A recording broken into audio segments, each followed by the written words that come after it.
Today, we're gonna learn how to hit fairway woods off the deck the right way. That's good, because I don't know how to do it. Well, you're going to today. Ladies and gentlemen, boys and girls, welcome back to My Golf DNA, where today, you and I, and Jace, one of our new instructors here at My Golf DNA, Okay, so when it comes to hitting your fairway woods, there are two very big mistakes that a lot of you make at home that make it almost impossible for you to hit the golf ball out of the center of the club face. Now, when we have our fairway woods in our hands, this is one of those things that, because it's got such a shallow face, meaning it's got a really, really low profile, and it doesn't have a whole lot of loft to it, is that our subconscious starts to go a little bit crazy, and we start to try to help the golf ball in the air with our body and our hands. Jace, let's show them what that looks like at an impact position that has way too much secondary tilt to their spine. So you can see that he gets a lot of stretch in his lead side flank. When you hear me say that word lead side flank, think about the lead side portion of the body. You're gonna hear me say that quite a bit in today's drill. We get to this position much too quickly. And when we start to create a lot of this secondary tilt, what you have to remember is that that's moving the low point back in the swing. And on top of that, it's shallowing the swing plane, and it's forcing the hands to start to recover. And when your hands start to really get active from this position, and you start to create a positive angle of attack on a golf ball where you're supposed to be hitting down on it, then that is a recipe for you to hit a lot of worm burners. And worm burners are just not fun. So what we're gonna do here is we're gonna help you feel what it's like to be in the correct position at impact. We're gonna give you a step-by-step process that's gonna help you actually burn this into your brain about what you should be feeling with your fairway woods or your hybrids, so that you can go out there and hit down on it and hit it out of the center of the club face every single time. And the beauty about this drill is, when we've been playing around with it, is that you can do it in the comforts of your own home, you can do it on the drive range, and if you start practicing it enough, you can actually kind of tie it into your pre-shot routine. So the next time you're on a par 5 and you've got a long carry over water and you're trying to get the golf ball up around the green, that you're not going to fear a bad swing coming out of you. You're going to know exactly what you should be feeling, and you're going to be able to tie that back into a good golf swing and be able to produce really good results. Let's go ahead and take a look at it now.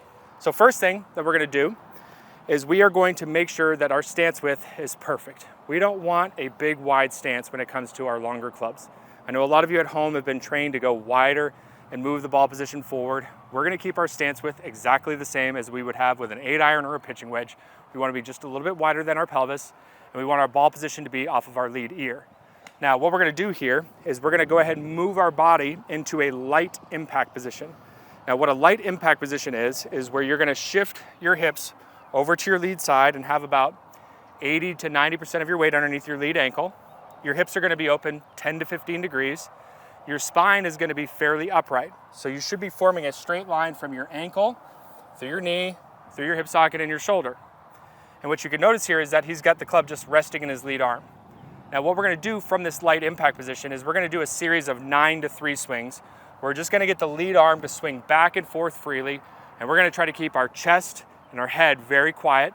And we want to shake out the tension as much as we possibly can to let the club brush the same bit of grass or the same bit of carpet every single swing. We're going to do one swing at a time, and we're going to be very disciplined as we do this. So go ahead and get yourself into a light impact position. Okay? So keep your tension levels really light and just keep that arm swinging freely. So that's 1, 2, 3. Let's do 2 more. 4, 5. Now, all 5 of those reps hit the same bit of grass every single swing. We did 1 rep at a time. We weren't just swinging our arm back aimlessly. Our focus points were to keep the tension levels down and let the club swing. If you notice that the club is not hitting the ground, then there's 2 things that are going to be happening. Either 1, you're standing up, which you shouldn't be, or number 2, you're going to be hanging on to tension, too much tension in your shoulder, your arm, or your wrist, or your grip. You want to make sure that your tension levels are reduced. Hold the club lightly in the back 3 fingers and start building some trust in the golf club to do a lot of this work for you. Golf clubs are designed to swing on an inclined plane, and they're certainly designed to rotate around their axis. You don't need to help it do these sorts of things. You want to make sure that you're keeping the tension levels down and the body in the right spot. Now, to expand on step number 1, what we're going to do is now we're going to start allowing the tilt to increase as that lead arm starts to release and extend to 3 o'clock. Now, what I want you to make sure that you feel here is that as the lead arm starts to swing down underneath you, it starts to move its way to 3 o'clock, is I want you to feel like you're stretching your lead side flank back away from the target. So you're going to feel like your spine is upright, arms swinging through, and you're gonna feel like you're stretching out the lead side flank as much as you possibly can. So it's gonna require a little bit of timing here as you start to get comfortable with it. So it's a lead arm only swing. Okay, your weight's gonna be on your lead side. Okay, light impact position. Now I want you just to go ahead and feel like that spine stretches back, or your lead side flank stretches back as your lead arm is swinging through. There you go, good. So feel like you get long on that lead side. Good. So now you can start to see the tilt increasing. Ever so slightly, good. Now, the second step is a piece of cake. We want to take that same movement that we just put in place, we want to bring the right hand back to the side of the club and let it follow along.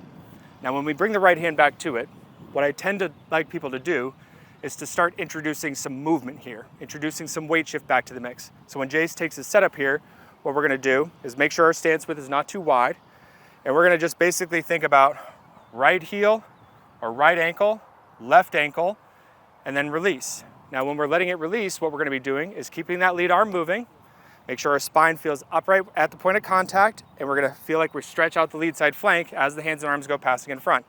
And we're gonna do a series of reps here. Let's do 5. Okay, so little small swings. Stretch out that lead side flank as the hands and arms are releasing through. Keep your tension levels down. Feel that stretch on that lead side? I feel it. How's your tension levels? Very low. Okay. Stretch out that lead side flank. Good, nice. Feel like you're getting long on that side now? I do, yeah, lots of stretch on the left obliques. Okay, good, good. Those are good muscles. Okay, now, you've just completed step number 2. Step number 1 is working on getting yourself to relieve that tension and understanding, okay, I've got this sort of side bend that needs to happen and when it's happening. Step number 2, introducing some movement and the trail hand back to the club. Now step number 3, and this is where the fun starts to happen, and it's gonna feel pretty complex, but I want you to understand that in the golf swing, we need to move very quickly, and things are happening in milliseconds in the downswing. Downswing's happening in less than a quarter of a second, right? It's fast. Less than a quarter of a second. Okay, it is fast. But what we're gonna do now is we're gonna take that feeling that we just created in the lead side flank, and we're gonna stay connected to that during the entire swing shape. Now, when you watch really good swingers at the golf club, go ahead and take our setup for us, and you see them load into their trail side and turn their body, they're gonna get long on this lead side flank now. So you wanna feel stretched out on this lead side. Now, as we start to make our move onto our lead side and we start to shift, we wanna think about shortening down into that lead side flank, kind of squinching it together, almost like you're doing a crunch. So you feel like you kind of compress that side? I do. So the lead shoulders should look low, the trail shoulders should look up, and how much weight have you now moved onto your lead foot? Say 80 to 90%. So it's stretching out, shortening down, and now the final piece is what? I'm gonna go ahead and stretch out that left side. Stretch out that left side and release the club on the way through. So you can see how you can use the same side of the body to create the correct movement. And what we're gonna do is we're gonna do a few slow and chunky reps first. We're gonna make sure we back check the positions on camera to make sure that they're right. And then we're gonna start increasing the speed, and then we're gonna hit some shots. So let's do a couple slow chunky ones now. Okay. Stretch on the left side. Yep, stretch. Okay, feel like you're shortening it, and then stretch it back out, okay? Keep the tension levels down in those hands and arms. Okay, stretch out the lead side. Okay, shorten it down, good, nice. See how you can just keep the tension levels down in the arms? Absolutely, gets the low point more consistent. Exactly, so you keep that tension level down. When you start to widen up on that lead side, there you go, good. And the club should be on its way down beautifully. Okay, nice, good. All right, let's do a rep now where you try to do it in fluidity. Let's try to do it like 50 or 60% speed. Okay. Okay, we're not gonna try to hit a big shot when it's time. We're just gonna try to feel our body move. So I want you to feel stretched out, switch down, get wide. Okay, good, how'd that feel? Felt good. Okay, connected to it? Yeah, really connected. The crunch really helps out there. Okay, the squinch down and the crunch into that lead side. So it's stretch, shorten, and then stretch it. Good. Keep the tension levels down in the shoulders and the arms, and the club should be responding beautifully here. Let's go ahead and hit a shot now.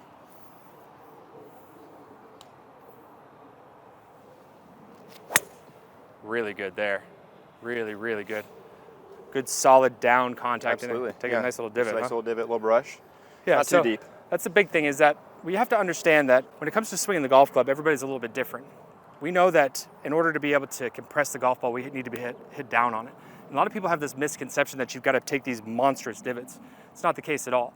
We need to make sure that we're optimized, right? And so when it comes down to it, if you notice that you're coming down a little bit too steep, or maybe you're a little bit too shallow, now you have the understanding that you can go back to step number 1 and 2 and really work on the spine's position and what you're feeling and the timing of that to get the club to move its way through perfectly. Then as you start to get more proficient with it, you start building a little bit more speed in it, and then you start back checking on camera and hitting shots. We want to give you the freedom and the flexibility to be able to work on this stuff on your own. We know that there's no shortage of golf instruction out there when it comes to online golf instruction, and we know that everybody's a little bit different. If you need personalized coaching and you need help on a drill like this, then come over to My Golf DNA, sign up for a membership. We'll help you out from beginning to end. We'll help you understand what it is that you should be working on and why you should be working on it. And most importantly, we're going to help you get the job done from beginning to end. Let's get out there. Let's play some great golf. Thank you. Thank you. Good job.